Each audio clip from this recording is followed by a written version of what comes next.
Magandang araw po sa inyo mga kababayan. Natatawa ako ngayong umaga eh. Kanina nagbabasa ako ng mga comment at kapansin-pansin na may mga mangilan-ilan pa rin na nagtatanong at nagsasabi ano na nga ba daw ang accomplishment ni BBM. May nagawa na daw ba si BBM? Nakakatawa naman ng mga ito, ano. Totoo pala yata yung sinasabi nila na may mga taong tulog pero dilat ang mata at may mga gising naman pero nakapiring ang mata. Di ba? Mayroong mga hindi naman bingi pero walang naririnig. At ganoon din yung mga nabasa ko kanina, nakakatawa talaga, ano. Hanggang ngayon may nagsasabing bangag daw si BBM. Alam niyo, masasabi ko lamang sa mga taong kagaya ng mga ito na hanggang ngayon ay nagbubulag-bulagan, nagbibingi-bingihan. Mabuting manood naman po kayo sa ibang mga balita. Wala na nga nakapagpatunay sa aligasyon na bangag ang presidente. Pinapaniwalaan pa rin ninyo hanggang ngayon. Sige nga. May iba pa bang naging pangulo ng bansa na nagpa-drug test maliban kay PBBM? Di ba wala? Kung meron naman, pakisabi lang sa akin. Palawakin naman natin ang ating kaalaman sa mga nangyayari at nagaganap sa ating bansa, mga kababayan. Huwag lang manood sa mga vlogger o media na lantarang kumakalaban sa pamahalaan dahil talagang hindi nila ipapakita ang mga magagandang ginagawa ng administrasyon.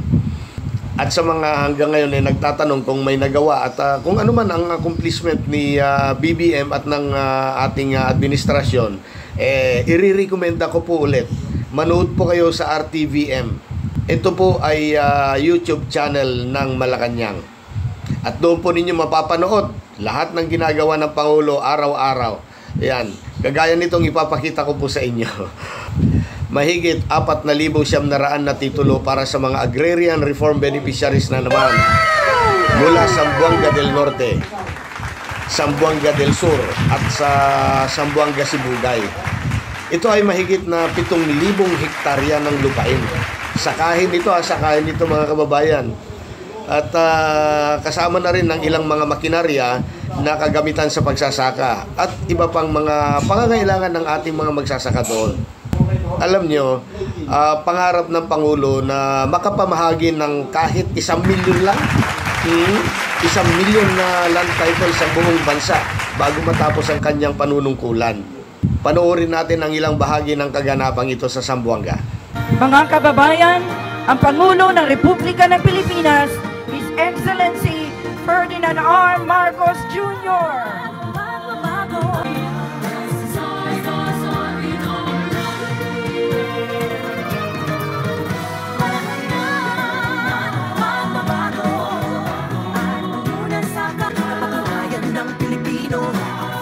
Mari na po tayong umupo.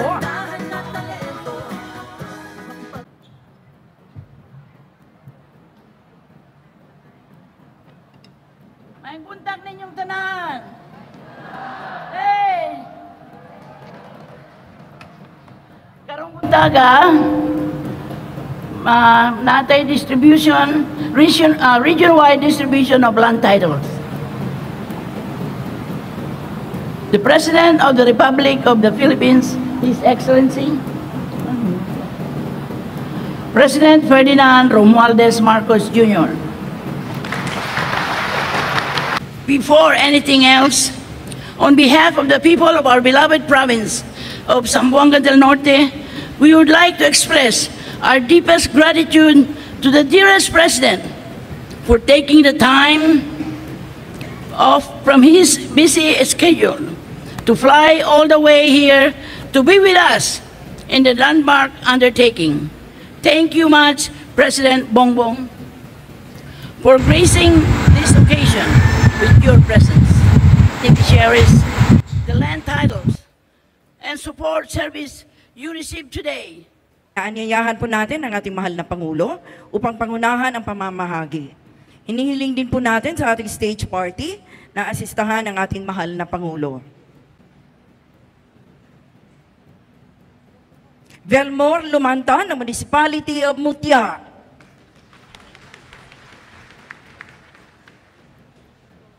Rogelio Papa ng Municipality of Pinyan.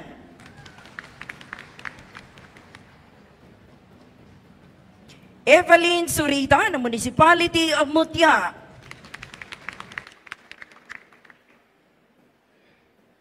Edgardo Laganay ng Municipality of Tampilisan.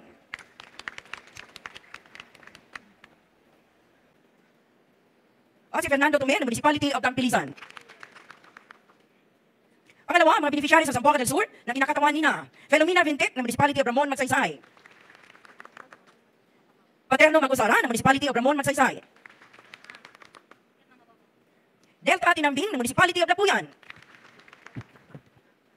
Ray Morales ng Municipality of Vincenzo Sagon. Si Jo Marie Alasan ng Municipality of Pitugo.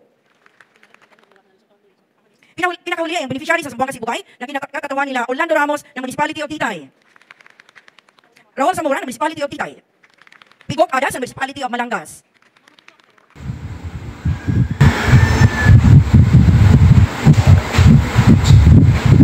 Sa puntong ito, inanayanyahan po natin muli si Agrarian Reform Secretary Conrado Estrella III upang ipakilala ang ating panauhing pandangal.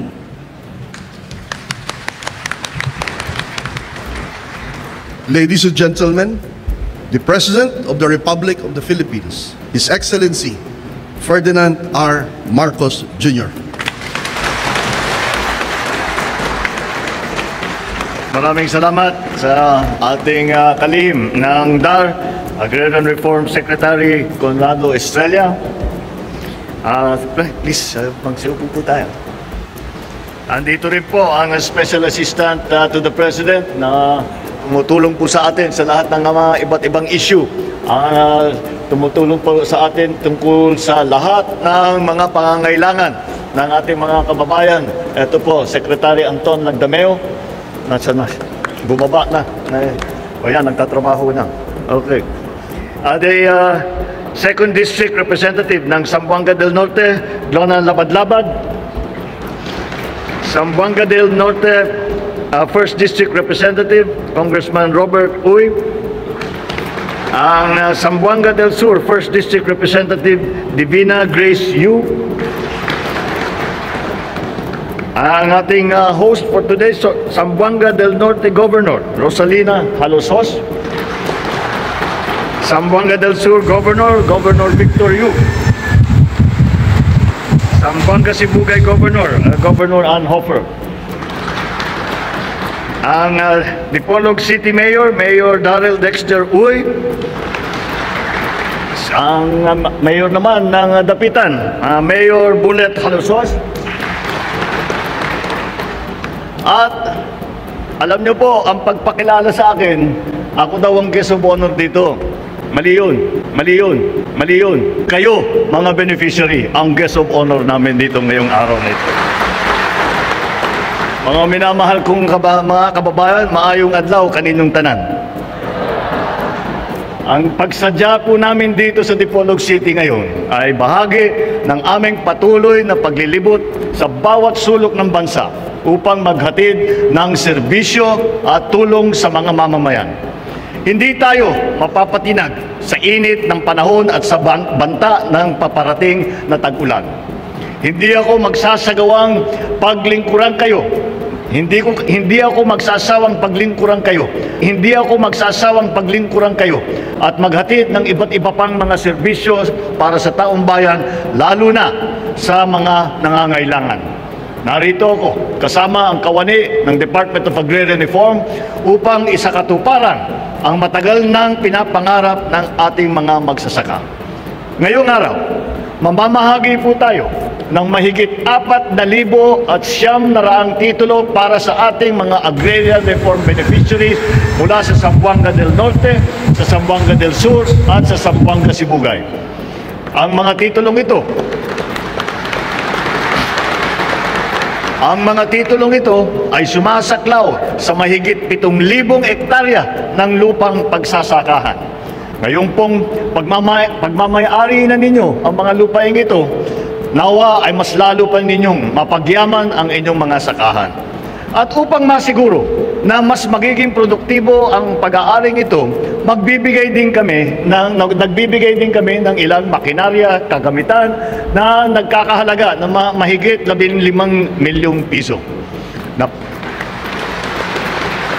Napapaloob po ito sa 31 proyekto na tulad ng Sustainable Livelihood Support Project para sa rice and vegetable production, yung major crop block farming, ang chicken egg production at iba pa. Ang lahat na ito ay naglalayong gawing mas masagana ang inyong mga sakahan, mapagaan ang inyong paghahanap buhay at mapabuti ang antas ng pamumuhay ninyo at ng inyong mga pamilya. Mula nang ako ay nanungkulan na nakapagpamahagi na tayo ng mahigit 8,300 na titulo na sumasaklaw sa mahigit 12,000 hektarya ng lupain dito sa inyong region. Palalawigin pa natin ito, hindi lamang dito sa Zamboanga, kung hindi maging sa iba pang sulok ng bansa upang mas marami na benepisyaryo ang makinabang dito.